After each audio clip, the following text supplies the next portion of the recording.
그리고 근데 이제 근데 이제 그러니까 그리고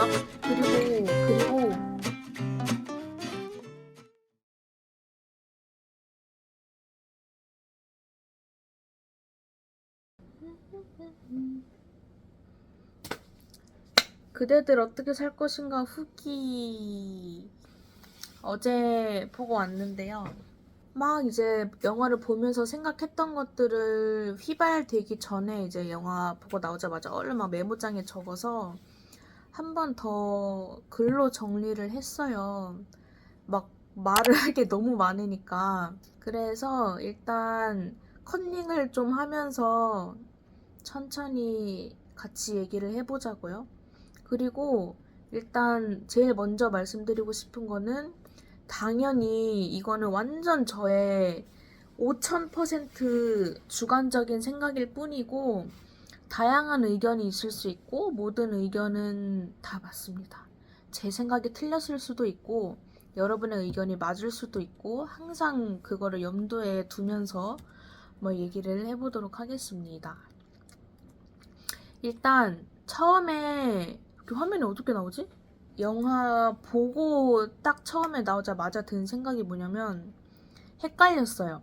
전반적으로 이거 처음에 든 생각이에요. 전반적으로 뭘 자꾸 용서하라는 메시지를 주는 것 같은데 그게 가해자랑 피해자와의 경계를 자꾸 흐리는 것 같아서 앵스러웠던 부분이 좀 있고 특히나 이게 1930년대 그 시대상이잖아요.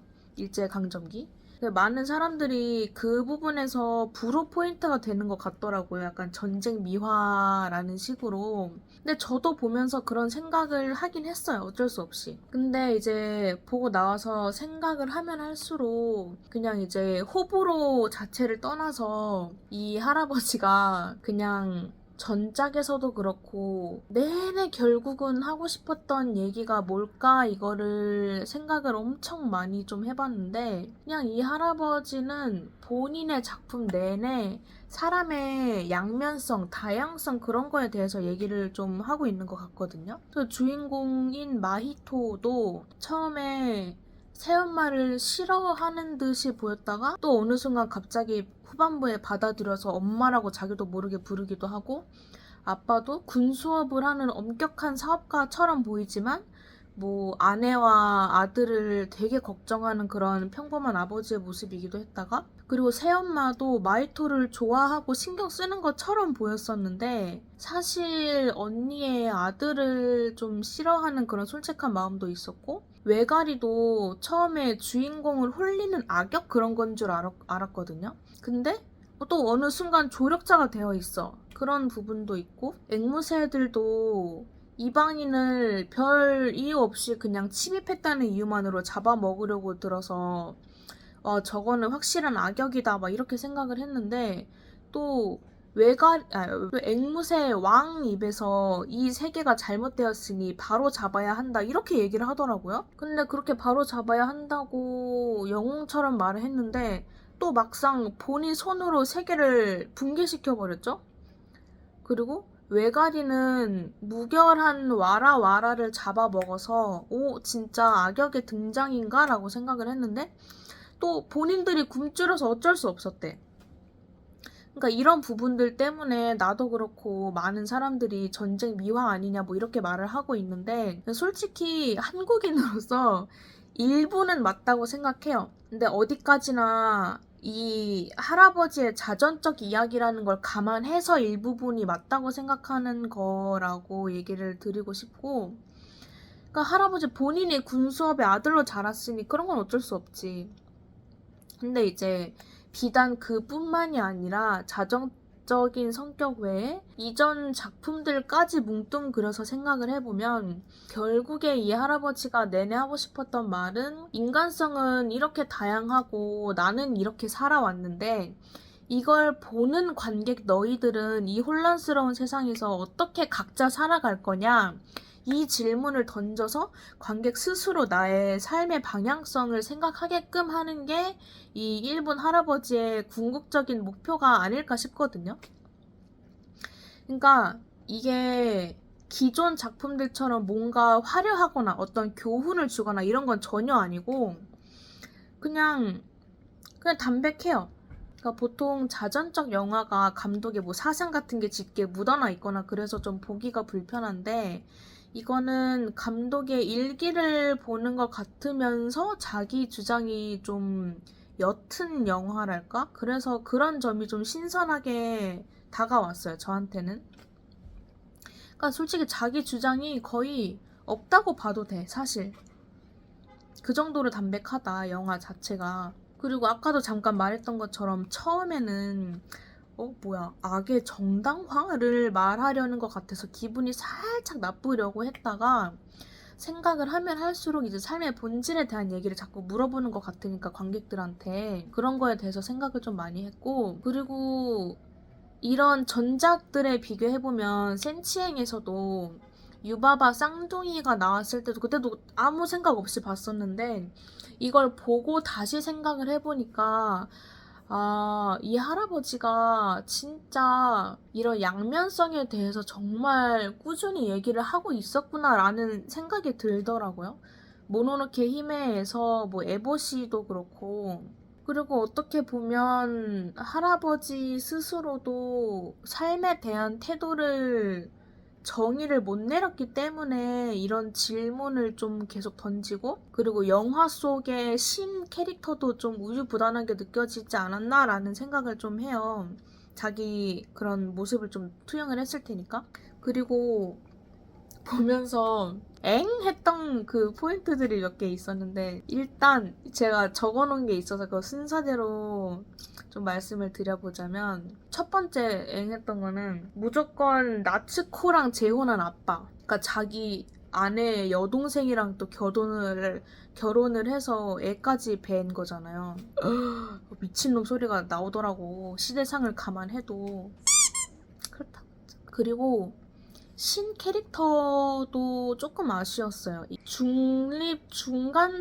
중립적인 역할이어서 그런지 모르겠는데, 일단 본인이 지금까지 관리했던 이 세계의 균형이 있는데 그거를 대뜸 처음 보는 증손주한테 맡기려고 하고, 인수인 게 뭐 하나도 안 했는데 근데 또 레벨 테스트는 그래도 했어. 그것도 웃겨. 그리고 후반부에 그 세계의 탑쌓기 막 그거를 얘기를 하면서 앵무왕이 막 이 세계를 막 고쳐야 된다고, 바로 잡아야 된다고 그러면서 왜 얘한테 물려주냐, 내가 할 수 있다 이러고 막 탑을 팍하게 쌓잖아요.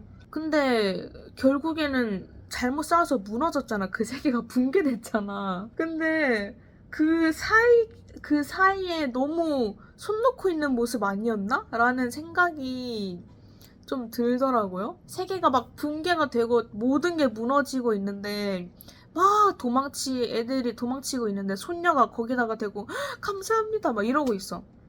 그게 좀 이해가 안 갔어요. 뭐가 감사한 거? 그거 보면서도 도망칠 수 있게 해줘서? 그게 감사하다는 건가? 그러면서 좀 봤었고,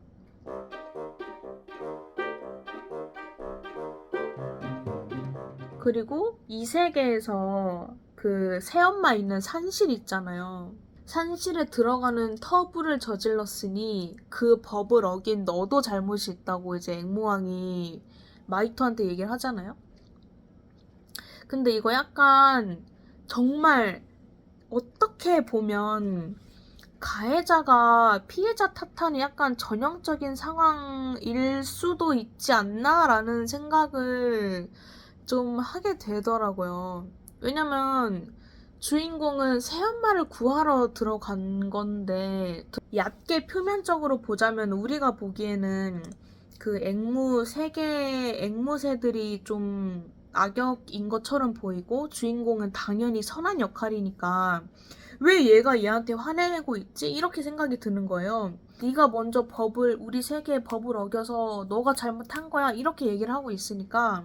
근데 또 어떻게 보면 그 나라의 법을 얘가 어겼다니까 또 할 말이 없는 거야. 산실이 어쨌든 신성한 공간인 건 맞으니까 뭐 할 말이 없더라고요. 아니, 그리고 거기서 또 드는 생각이, 애초에 새엄마는 거기를 왜 어떻게 간 거야 도대체? 홀려서 간 거는 같은데 누가 왜 홀렸냐 이거야. 아무튼 이런 식으로 누구 입장에서 생각하냐에 따라서 계속 생각이 바뀌어요. 일부러 그런 것 같아. 아무튼 그래서 여기서는 그레이존밖에 존재하지 않는 세계관이다. 그래서 신도 그레이색인지는 모르겠어. 그리고 어떻게 또 생각해보면 신이 잡고 있던 세상의 균형 자체가 이미 위태로운 상황이긴 했거든요. 쓰러지기 직전의 탑이었으니까. 그래서 전체적으로 선과 악이 흐릿한 세계관이 납득이 가긴 해요. 또 우리 삶 자체가 현실적으로 그렇기도 하고. 그리고 전 그것도 좀 이해가 안 갔어. 엄마가 엄마가 있던 병원에 불이 나서 죽은 줄 알았는데 이제 그 이 세계에 가 있었던 거잖아요. 근데 왜 거기서 어린 아이의 모습으로 살아 있었는지.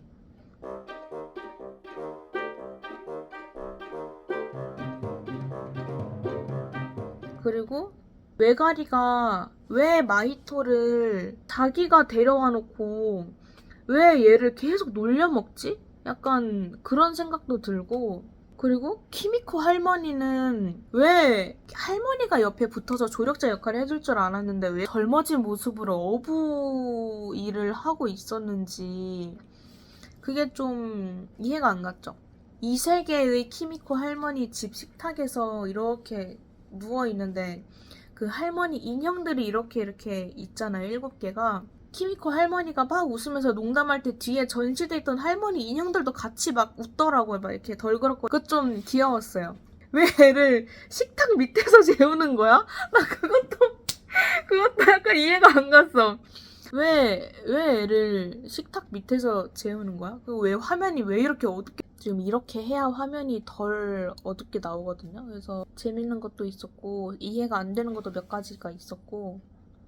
아, 나 그리고 그거, 정말 이 모든 영화를 통틀어서 제일 앵스러웠던 거.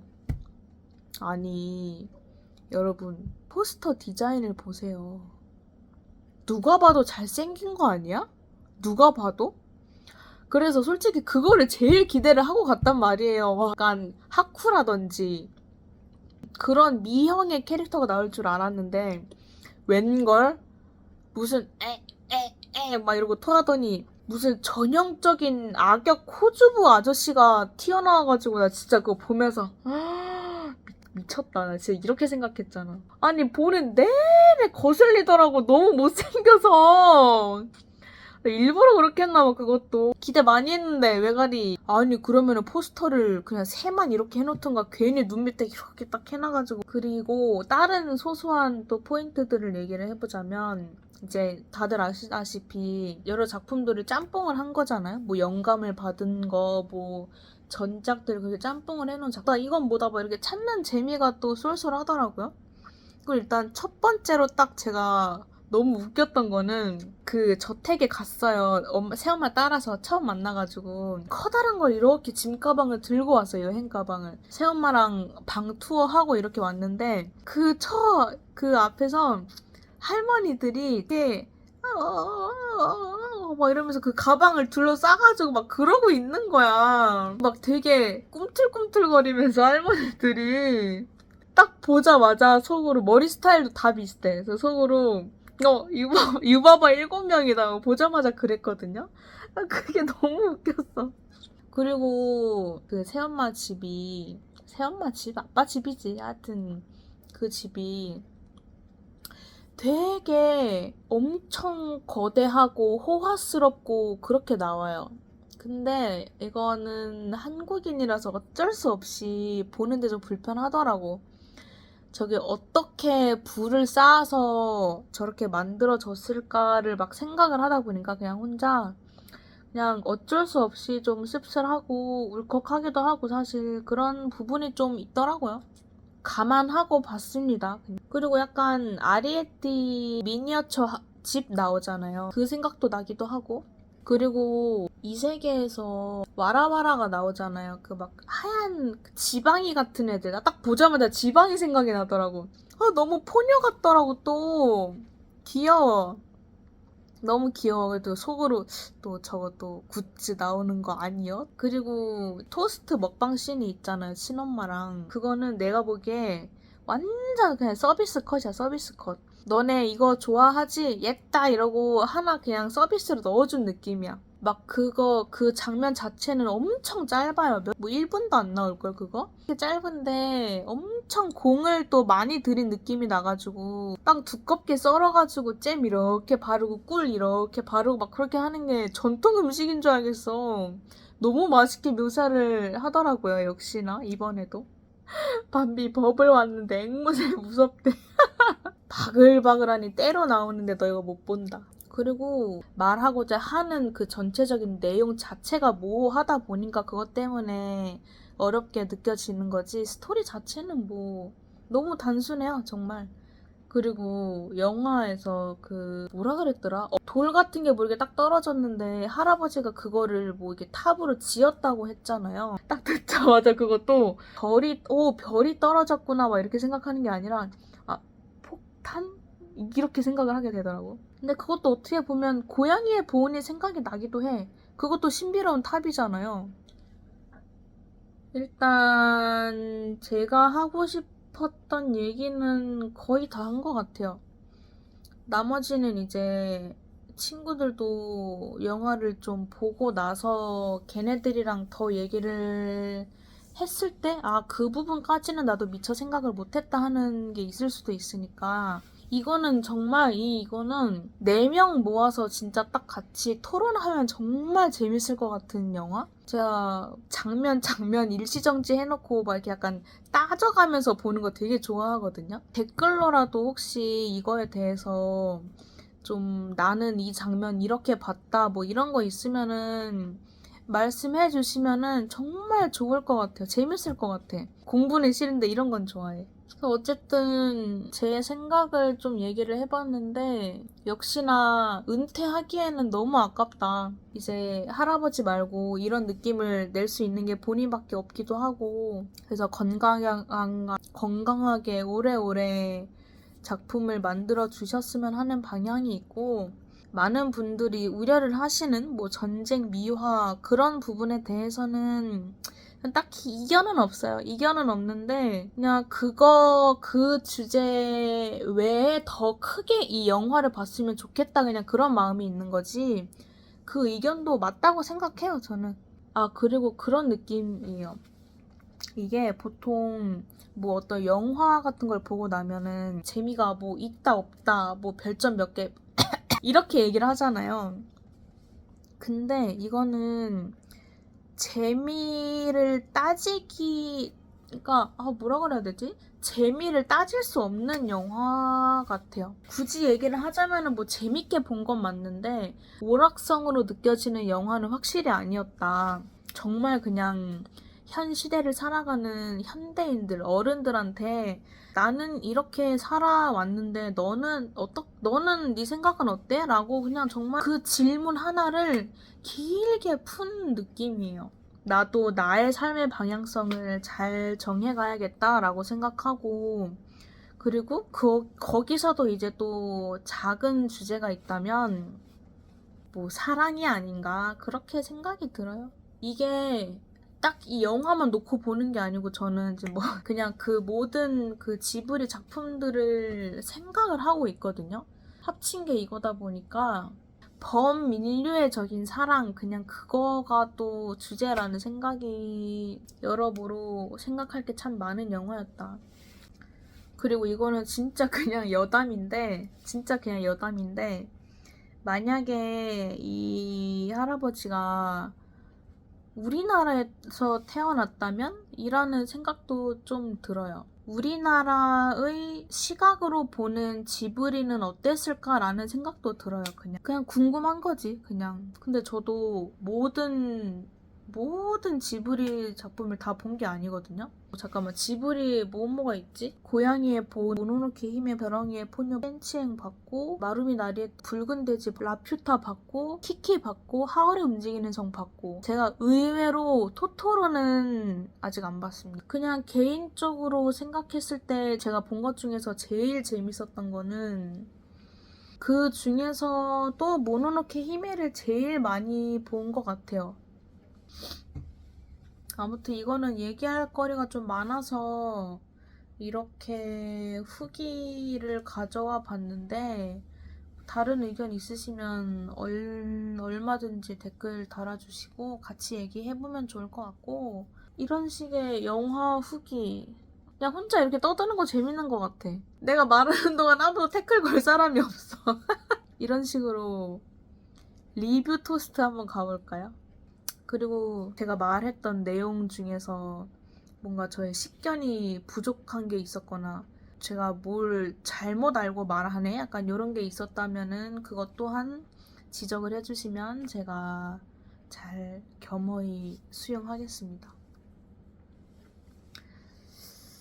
이번에 이제 영감을 받았던 게 이제 미야자키 하야오 감독한테 뭐 읽으라고 줬다던 그 책 제목 그대들 어떻게 살려야 돼 그거랑 잃어버린 것들을 책하고 왕과세라는 애니메이션을 이제 뭐 모티브로 삼았다 뭐 이런 얘기를 했다면서요. 그래서 왕과세 그거를 잠깐 몇 초 정도 그냥 잠깐 이렇게 훑어봤는데 거기에 등장하는 왕이 앵무 왕국의 왕이랑 너무 비슷하더라고. 나 그래서 그게 너무 웃겼어. 샛노래가지고 노랗고 빨갛고 그랬던 게 만약에 왕과 새 그거를 보고서 영화를 보러 갔으면 조금 더 재밌게 보지 않았나 그런 생각? 그리고 영화에서 그런 내용도 있어요. 신이 마히토한테 이제 인수인계를 해주려고 하면서 자기가 쌓던 블럭 외에 다른 하얀 블럭들을 이렇게 깨끗한 블럭들을 줘요. 며칠에 한 번씩 천천히 쌓아야지 된대. 근데 그거를 못 견디고 앵무 왕이 와가지고 이제 막 그거를 흩트려 버린 거잖아요. 그래서 세계가 멸망하고. 그래서 그런 장면을 또 생각을 해보면 우리가 원하는 그런 이상향? 뭐라 그래야 되지? 평화로운 그런 이상향에 다가가기 위해서는 오랜 시간에 걸쳐서 천천히 공들여 쌓아야 된다라는 메시지도 있는 것 같거든요. 왜냐면 그거를 못해서 세계가 붕괴돼 버렸으니까. 여기까지.